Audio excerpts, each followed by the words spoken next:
Today's exercise will take some inspiration from a little bit of scarring. My wife just had some surgery. It's minor, but that was her suggestion this morning when I asked what to draw about. She'll have a new little dot somewhere. But maybe a little bit more narrative inspiration to it. Maybe there's some little meteorites or shooting stars affecting a landscape, or just some shape that gives a contrasting definition to a continuous area. So we'll use that as a guide and see where it develops to. Okay. Well, I think I'll use a pen. I have a pencil handy, but any one of them will work just fine, whatever's comfortable and fun for you to draw with in your hand. But first we'll think of the shape that comes in, and so when I was sketching before, the idea of the meteorite or something came to mind as I just had a little kind of teardroppy shape in my hand that would come out on the page a lot, but we could imagine a lot of different things that are just distinct shapes on a page there. I think I will stick with the kind of drop extended out, imagining something carving in or carving out of the landscape there with a little bit of directionality. So take a few moments on a piece of scratch paper or somewhere in the corner just to play with what your shape might be. I mean, kind of nice and quick to draw, a little flick to it, a little shape to it. Maybe a couple of sides or a quick around that can just take on a distinct yet flexible and variable condition. And these things might happen in a directionality or a little bit of randomness. I suppose they can cross each other just as we draw on the page, thinking about all the things they can do and their orientation and directionality. As I build a little narrative in my mind, I'll let them generally go in one direction, but have the ability to wiggle around and wobble. Maybe kind of keep themselves evenly spaced out so they don't overlap each other too much. Once you have a sense of a little shape there, a little carve into something, piece of a chisel perhaps, we can move on to the larger format of the drawing and start to establish the first layers of the field there. Whatever page, paper that you would like to draw with, sketchbook, notebook paper, printer paper, anything there. Just get a sense of where it is. Let the body settle into your position. Give it a couple of movements back and forth, side to side, just to make sure there's no things caught up or hitched or kinked there. Let the hands navigate the whole area of the drawing surface so you have a feel for it. If it's something more fixed like this, getting a sense of the directions of movement that work well with your body position. If it's flexible, then you can adjust as you go.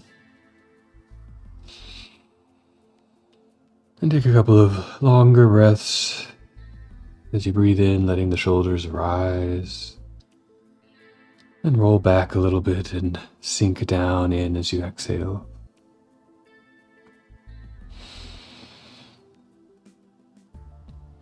Feeling the whole shoulder girdle rise up with the inhalation to chest, expanding, lifting the whole structure, and then the exhalation, letting it all settle back into a comfortable place. And as you're ready, picking up the tool or instrument you're interested in working with, finding a place on the page that the hand feels drawn to, comfortable, and making that first shape or mark.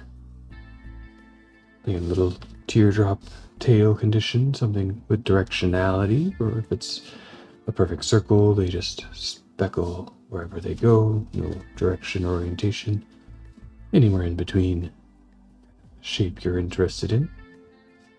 And that first one takes up its place on the paper, taking it all in with the eyes, noticing where it's at, more centered, more to an edge or a corner, noticing the direction or orientation. The strong diagonal here on my page would be vertical, could be slightly in between any orientation. Taking in what that first position may show about something on the paper, and then bringing to mind where another one could come into play. Nearby or far away, same orientation or a little different. Letting yourself see that for a moment behind the eyes, and then make the new mark out on the page. Drops of rain, little carving outs of pebbles sprayed into the sand. We'll make a few of them in that same pacing of taking some time in, a new relationship between the two, a chance to play with that relationship with the third, and so on, giving a few breaths in between each one. Just consider where the page is and maybe let a little bit of narrative unfold as the collection begins to grow.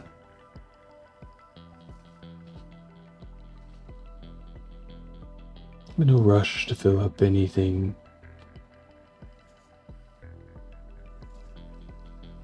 Just letting the eyes wander over the paper, finding a place that is open to the hand, receptive to the next action.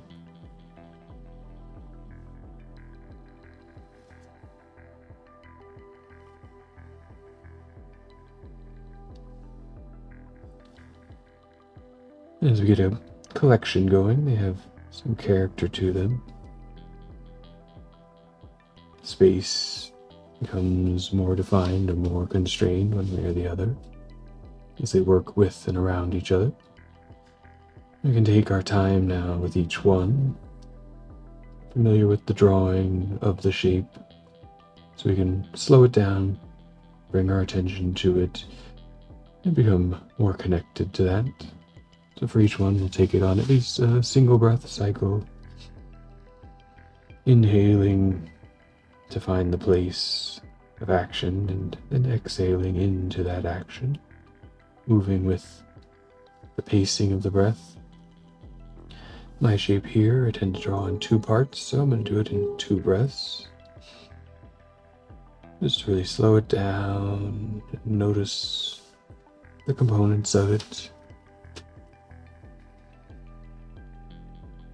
Breathing in to find a place, breathing out to exhale a mark onto the page. Breathing in to return to the beginning and exhaling the completion of that mark.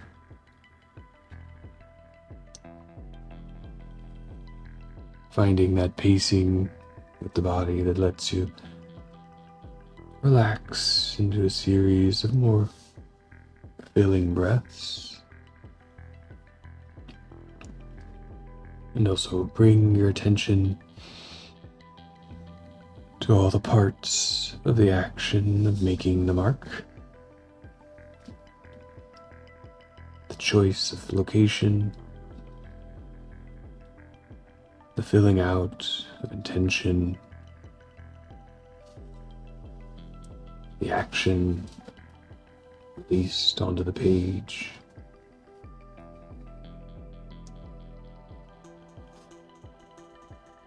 And then the return of the cycle, aligned with our body's position of rejuvenation through the breath.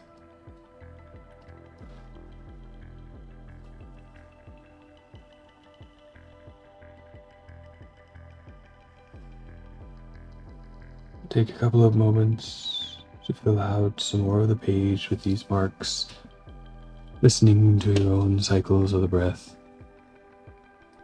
completing a collection or a family, making a field of action on the page.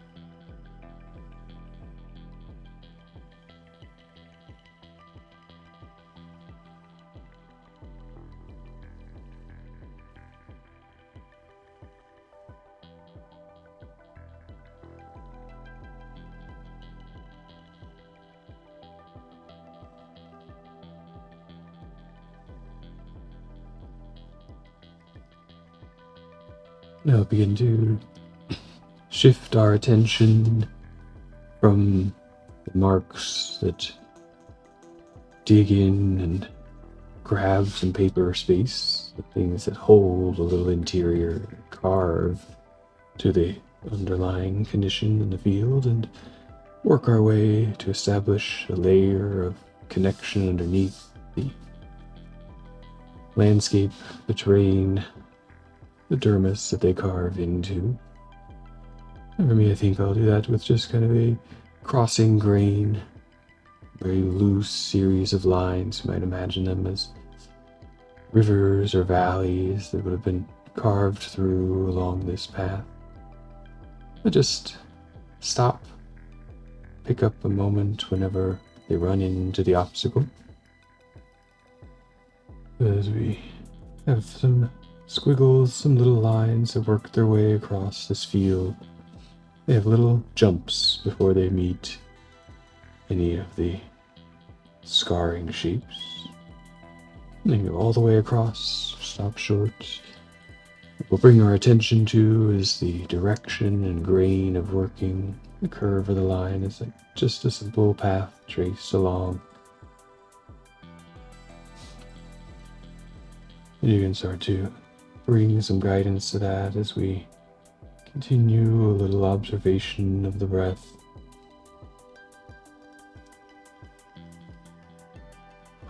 Breathing out as we move the pen or pencil along that landscape.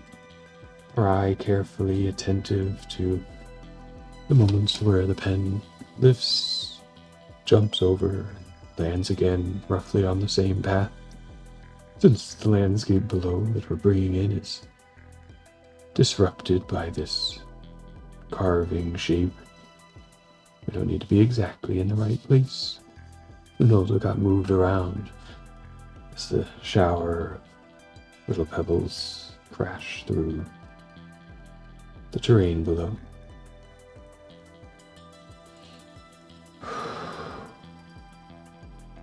And as you move along, there'll be many little jumps in the obstacle landscape.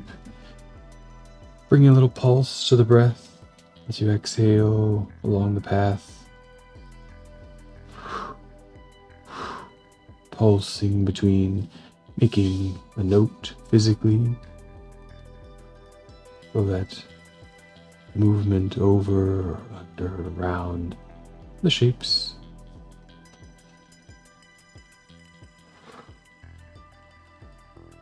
Embodying some of the action of the page recorded there from before.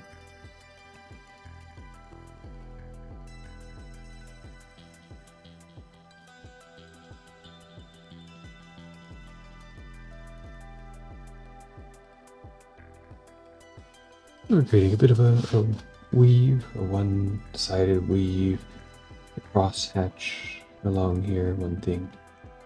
Disruption to the grain of the other. Maybe a question of which one is more the disruption. Terrain or field formed over time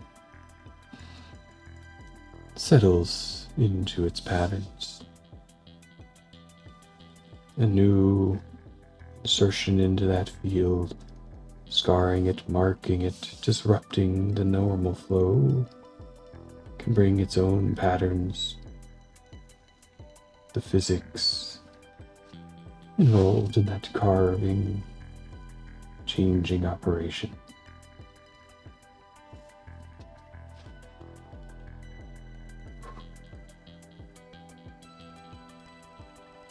Listen in to that cycle of the breath.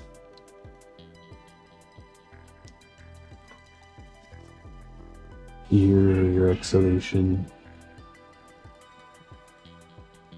Hear the pulse of the breath as it moves with the pen.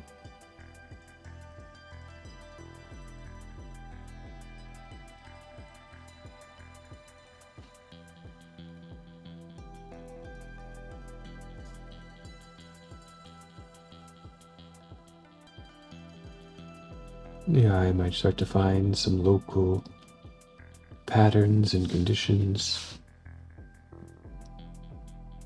valleys or ridges, pathways through the territory.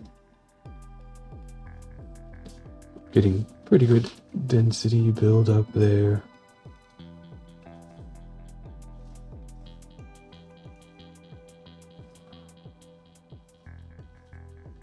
You can begin to shift our focus into another layer.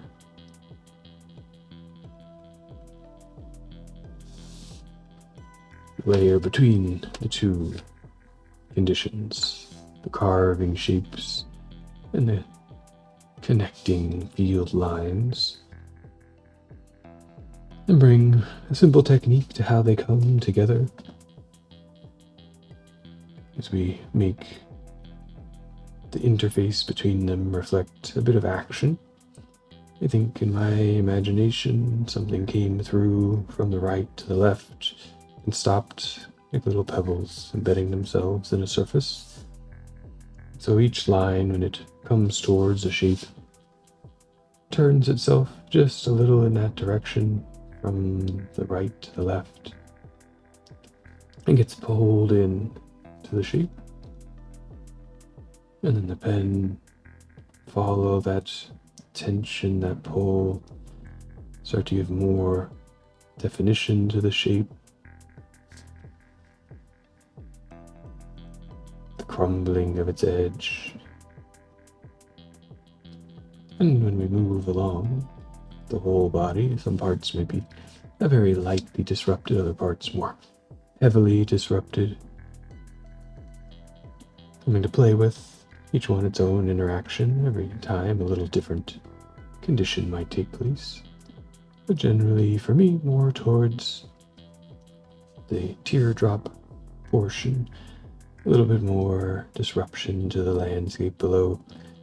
More towards the end, a little lighter. Just a slight nick to the continuity. A little bit of bump.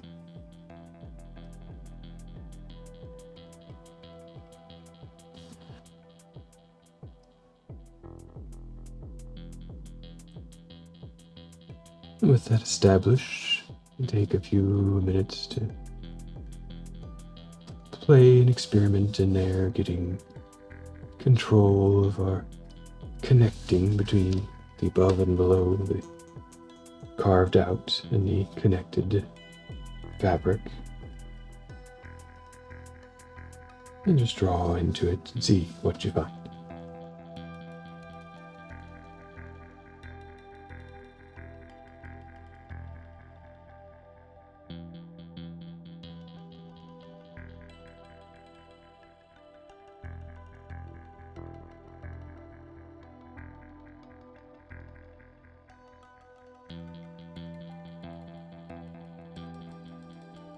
A little time put in there. Maybe we start to see or invent some features. The way the hand moves with the pen and the page. The thing that emerges from that tracing over, connecting across.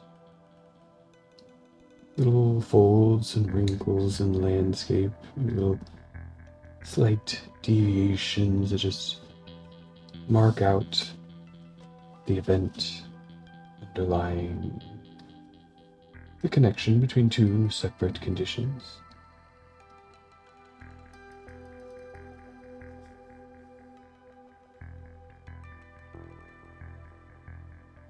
Noticing what we're bringing from our imagination into what was initially perhaps kind of guided, unconnected condition of the page, the two separately created, separately imagined fields colliding. We start to see it in another way, a little surface condition, a little bit of mass or volume, materiality to it, or the other way around, an abstract intersecting of shapes. We bring to it what we see, what we find in that exploration, begin to enhance through our seeing the consistency of field.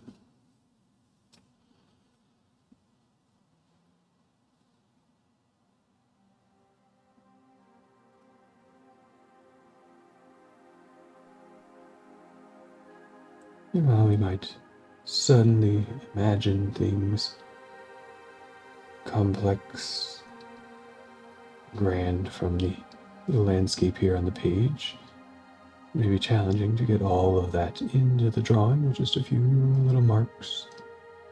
We're exploring that space between observation, imagination, and expression through a medium here, the pen, the pencil, and the paper.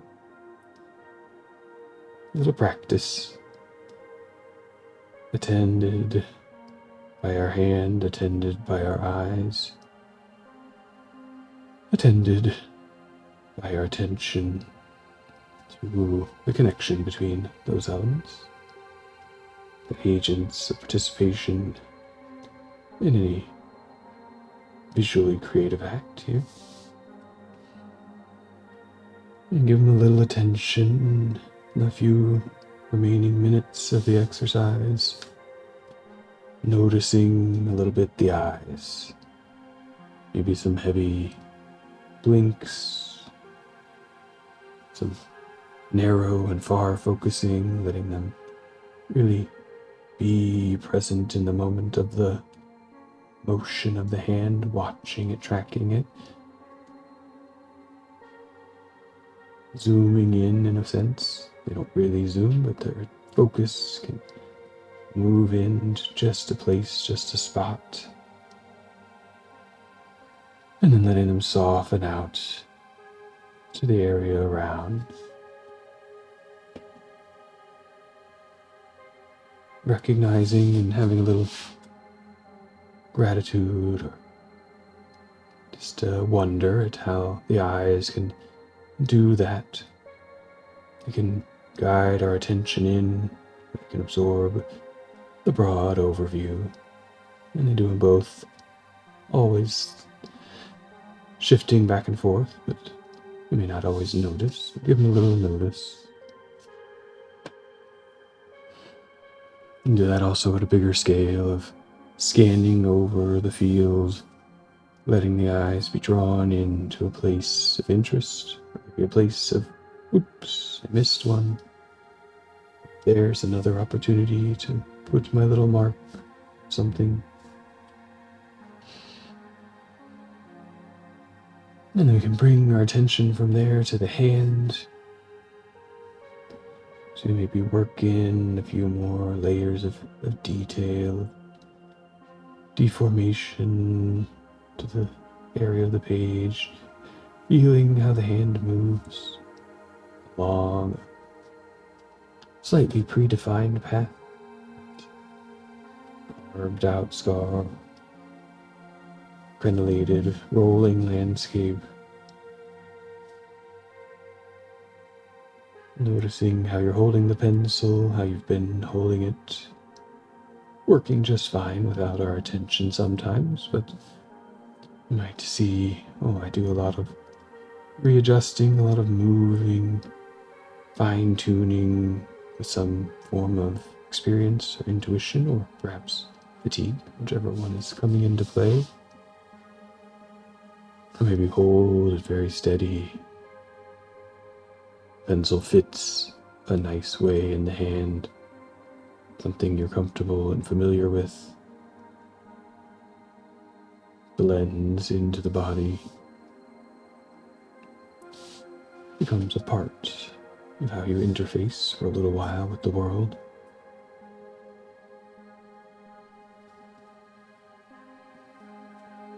Notice how you're moving it, tracing again over old lines, giving them new texture, new shape, filling in the little places in between. Now the pen or pencil can go deeper, another layer of detail, another layer of change. The landscape slowly seaming itself together into one whole, becoming a new thing after its disruption, time, finding a new pattern there.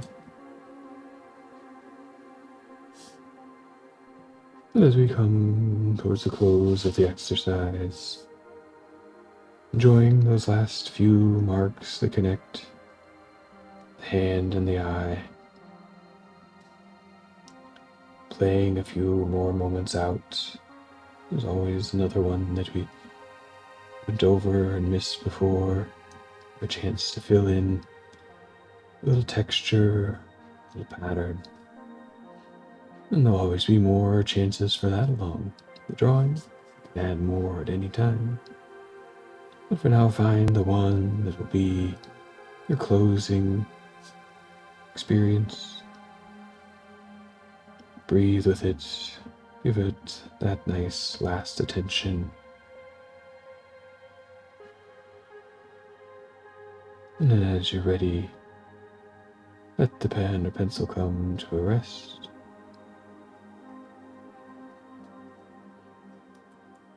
Set it to the side. Bring the hands together over the space of the page. Just move them around a little bit.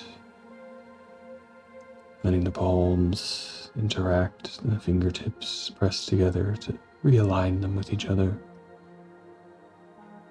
Letting them rest open and closed through a range of motions to bring it all back into moving order. After the tighter, focused control grip, we want some looseness back in those fingers.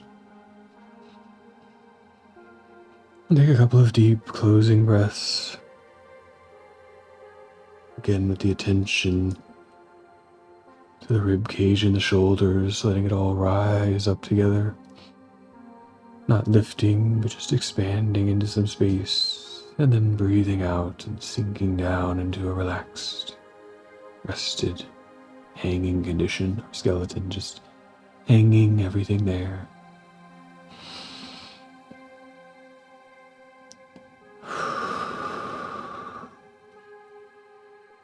As you're ready, open your eyes, open your senses, look around the room. Let the eyes take some different stuff in after all the little lines and marks. And bring yourself back to the next adventure of your day. And the world has to sit for a while in its own existence and let the imagination run and see if anything comes back around to it at some point during the week while this sits out here on the desk. And that can always be the fun of these, is to just let it sit for a while, pass by it a few times every day, and every once in a while see something that you come by, pick up the pen, pick up the pencil, and start to add another little bit of texture, another layer, another character to something. Let the world unfold from such a simple beginning. Just some little scratches through a surface, the application or the existence of the surface coming into play, the grains merging, and a little imagination letting things come to life there. If you enjoy the videos, please subscribe for new episodes of Mindful Drawing, usually every week. give it a thumbs up and share with your friends, and let me know how you found the exercise. What unfolded from your mind? What did the meditation open up, release, or just bring to the surface in front of us? Hope you have a wonderful rest of your day or evening, and draw well. Thank you.